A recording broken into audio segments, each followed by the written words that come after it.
Good morning guys, welcome back to my YouTube channel. আরেকটা ব্লগে তোমাদেরকে প্রত্যেককে স্বাগত। এখন আমি দাঁড়িয়ে রয়েছি কোথায়? সিজিও কমপ্লেক্সে। কমপ্লেক্স থেকে একটা টিম বেরোনোর কথা রয়েছে, যেটুকু সময় পেলাম ইন্ট্রোটা আমি এখান থেকে দিয়ে দিলাম। আজকে সারাদিন যা করছি না করছি সব তোমাদের সঙ্গে শেয়ার করবো। চলো লেটস স্টার্ট ইট।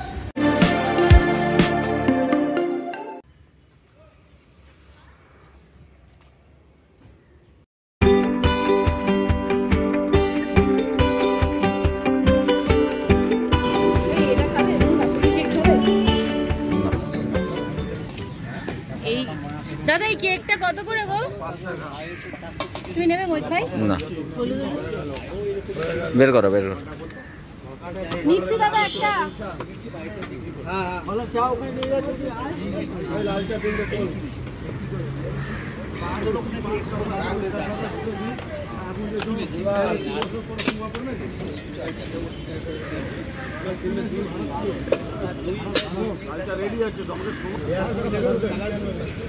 বিস্কুট না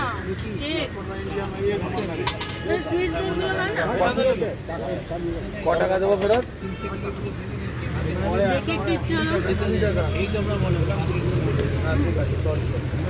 আমি একটা বিস্কুট নাগিন বিস্কুট।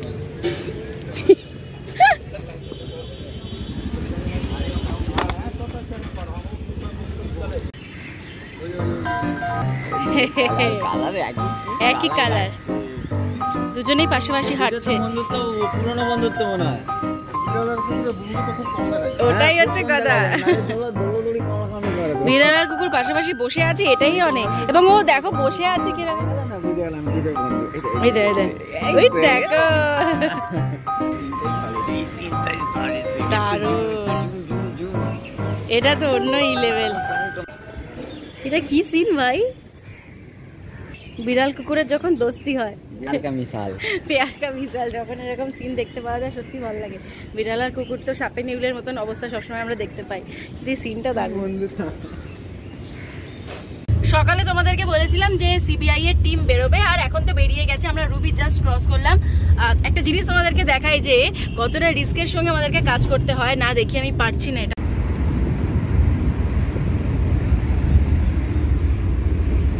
এখন দেখতে পাচ্ছ এখানে পরপর গাড়ি রয়েছে। গাড়িগুলোর মধ্যে কিন্তু একটা ট্রিমেন্ডাস একটা ফাইটিং চলে। পিছনেও গাড়ি রয়েছে দেখতে পাচ্ছি। এই গাড়িগুলো কি করে, ইডি সিবিআই যে অফিসারদের গাড়িগুলো থাকে সেগুলোকে ফলো করায়। সেই গাড়ি ফলো করতে গিয়ে যে প্রবলেমে পড়তে হয়, তাই না মহিতদা? কিরকম কত অ্যাক্সিডেন্ট হয়েছে সেটা বলো। হ্যাঁ, প্রচুর অ্যাক্সিডেন্ট হয়েছে।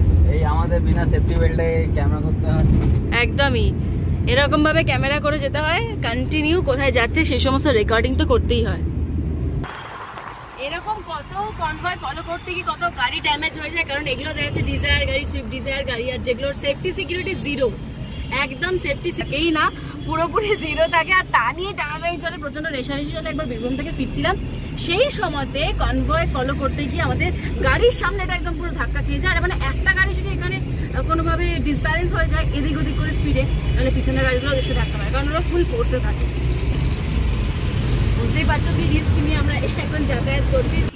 এখন আমরা রয়েছে হচ্ছে নরেন্দ্রপুরে। নরেন্দ্রপুরে এখানে সিবিআই এর রেড চলছে। কেন চলছে না, স্ক্যাম হয়েছে, টাকা নিয়ে চাকরি দেবে বলেছে, কিন্তু চাকরি নেই। আসুন। আরে বাবারে, আচ্ছা এই হচ্ছে সমাধি। সমাধি আমরা একটু বড় কোথায় এসেছি, আমরা এসেছি নরেন্দ্রপুর রাজ্য প্রধানমন্ত্রীর দপ্তরের আধিকারিক সেজে। ও আধিকারিক সেজে মানুষের কাছ থেকে টাকা পয়সা রীতিমতো লুট নিয়েছে। আর এটা একজন নয়, একাধিক ব্যক্তি জড়িত থাকতে পারে বলেই এর মধ্যে আশঙ্কা রয়েছে সিবিআই। আর আরেকটি বিষয়, এখানকার লোকেরা বলছে যে রেলের উচ্চপদস্থ আধিকারিক হিসেবে লোকজনের থেকে টাকা তুলেছে। মানে এটা বিরাট সম্ভব নয়। হ্যাঁ, প্রকাশ দাও, চলে এসো। প্রকাশ দা এসো না, এটা আমাদের দাদা, আমাদের গাইড, আমাদের দাদা প্রকাশ দা। প্রকাশ দা, তোমার কাছ থেকে আমরা অনেকটা গাইড পাই, যারা দেখছে তাদের জন্য একটু বলো যে, আচ্ছা তুমি আমাকে জাস্ট এইটুকু বলো যে সাংবাদিকতা করতে গেলে, ঠিক আছে, তুমি তো এই টপিক থেকে বেরিয়ে যাচ্ছ কেন? না, সাংবাদিকতা করতে, ওটা সমাধি বলে, এখানে কি হচ্ছে সাংবাদিকের কথা বলতে গেলে কি করবে? এর মধ্যে তো তুমি সামনে এসো। আছি আছি তোমাকে সামনে পাওয়া, বাড়াবাড়ি হচ্ছে না। একসঙ্গে কাজ করছি, সহকর্মী আমরা। দর্শক যারা দেখছে তারা অনেকে ধরো প্রকাশ সিংয়ের নাম শুনেছে বা সোমা দাসের নাম শুনেছে বা অনেকে ভাবছে যে আমরা একটু রিপোর্টিং করবো। ঐন্দ্রিলার নামও শুনেছি। শুনতেই পারে, আমি সেটা বলছিলাম, শুনতেই পারে, বাট অনেকে তো নতুন আসতে চাইছে, ছোট ছোট ভাই বোনেরা, তারা কি করবে? ডেডিকেশন অ্যাকচুয়ালি এখন সবচেয়ে বড় সমস্যা যেটা হচ্ছে, সবাই কিন্তু শর্টকাট সাকসেস পেতে চায়। আমাদের প্রফেশনে বা যে কোনো প্রফেশনে, বিশেষ করে আমাদের প্রফেশনে কোনো শর্টকাট নেই। শর্টকাট পাবে, হয়তো সাকসেস পাবে, বড় রিপোর্টারও হয়ে যাবে, 2-4টে বড় খবরও করে দেবে, কিন্তু লং রান এগোতে আলটিমেটলি হার্ড ওয়ার্ক, পেশেন্স এবং ডেডিকেশন। শর্টকাট কিন্তু, তাই তো আমার মধ্যে কি করে আনবে একটু বলুন। না না, আমাদের সঙ্গে এখন অয়নদাকে দেখেই আমরা সবাই শিখেছি। টিপসটা আমাকে দাও তো, কিভাবে হার্ড ওয়ার্কিং হয়। এই তো তোমার হার্ড ওয়ার্কিং দেখা যাচ্ছে তো। না, আমরা একটা এই সাংবাদিকতা টপিক নিয়ে কথা বলছিলাম। প্রকাশ দা শেখালো ডেডিকেশনটাই অন্যতম জায়গা। তো তুমি যদি অন্য কিছু টিপস দাও যারা ছোট ছোট ছেলে আমি একটাই টিপস দেব, দ্রুত কলকাতার দিকে ঢুকে অনেক খবর হবে। একেবারে খবরের লোক, যার জন্য কিন্তু এই ব্লগের মাঝখানেও বলছে যে খবর তার কাছে চলে এসেছে, অর্থাৎ আমাদের কিন্তু এই মুহূর্তে চলে যেতে হবে। কারণ নয়নদা রয়েছে, প্রকাশদা রয়েছে, এদের ফেসবুক লাইভ হচ্ছে না না লাইভ না, সোশ্যালে আমাদের করতে পারবো না। তাই সোমাকে এটা বলো, অয়নদা কি দারুণ রান্না করে, বিভিন্ন জায়গায় সোশ্যাল মিডিয়া গেলে ছবি ছাড়ে। আজকে কথা তো শুনেছি, আমরা দেখেছি সোমা আমাদের রান্না করে খাইয়েছে। সোমা নিজে কোনোদিন কাউকে পয়সা খরচ করে চা খাওয়ায় না, এটা যেমন ঠিক। এবার এই সোমা ইডি রেডে গিয়ে যার বাড়িতে রে তারই কিচেনে সেখানে সুন্দর করে লাল চা বানিয়ে বিস্কুট সেখান থেকে সোমা আমাদেরকে সার্ভ করে খাইয়েছে। তাহলে কি সোমাদের পরিচিত কারোর বাড়িতে হয়েছিল? আমি সেটা বলতে পারবো না। সোমাকে আমি যতটুকু চিনি, সোমা ব্যক্তিগত জীবনে খুব হাসি খুশি, খুব মাই ডিয়ার লোক।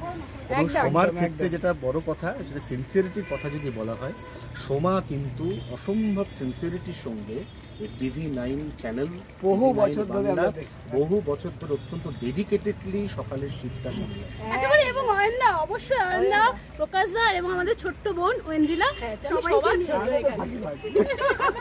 সবার ছোট। চলো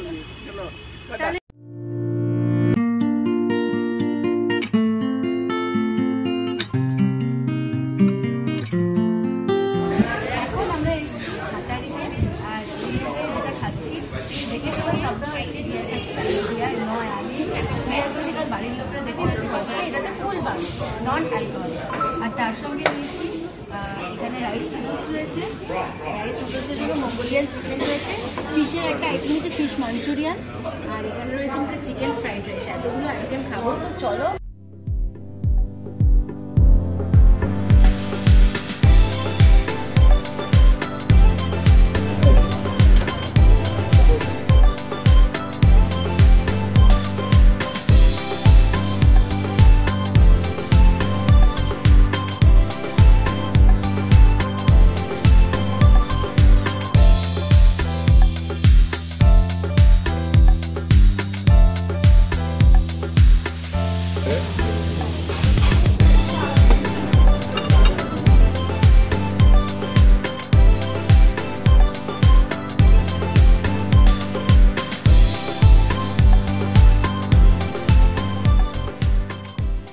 অনেকক্ষণ টাইম নিয়ে আমরা আজকে খাওয়া দাওয়া করেছি, সবার খাওয়া হয়ে গেছিল। অ্যাট লাস্ট আমি আমার খাওয়া শেষ করেছি, মানে যারা ওয়েটার ছিলেন দাদারা, তারাও ওয়েট করছিল যে কখন আমার খাওয়া শেষ হবে। তো অ্যাট লাস্ট আমরা খাওয়া শেষ করেছি, এখন বাড়ি ফেরার পালা। তবে তাও একবার বাইরের অ্যাম্বিয়েন্সটা দেখায়, ভিতরের অ্যাম্বিয়েন্সটা আমার দেখালেনি। বাইরে দেখো কি সুন্দর, এখানে গ্রিন গ্রিন এবং ব্লু এর লাইট দেওয়া হয়েছে। ওভারঅল কিন্তু যেরকম টেস্ট সুন্দর, সেই রকম কিন্তু অ্যাম্বিয়েন্সও খুব সুন্দর। তাই তোমরা যদি চাইনিজ ফুড খেতে চাও, বারবার আমি বলি একদম অথেন্টিক চাইনিজের টেস্ট তোমরা পাবে, কোয়ান্টিটি পাবে, এবং বন্ধু বান্ধব মিলে এনজয় করতে পারে মিলটাকে, তাহলে কিন্তু হাটারি ইজ দ্য বেস্ট। আর এখন আমাদের বাড়ি যাওয়ার পালা, চলো।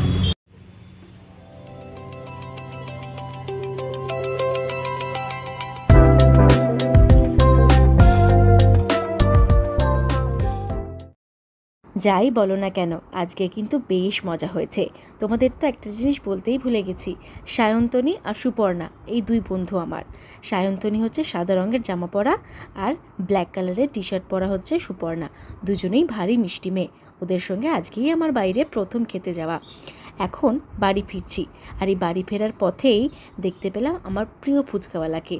তাই আর আজকে না বলিনি, ওদেরকে সঙ্গে নিয়েই চলে গেলাম ফুচকা খেতে। আর এই ফুচকার গন্ধ আমি জানি প্রত্যেক মেয়েদের কাছে একটা ইমোশনের জায়গা, আর ফুচকা মানেই তো একটা ভালো লাগা, ঝাল ঝাল টক টক।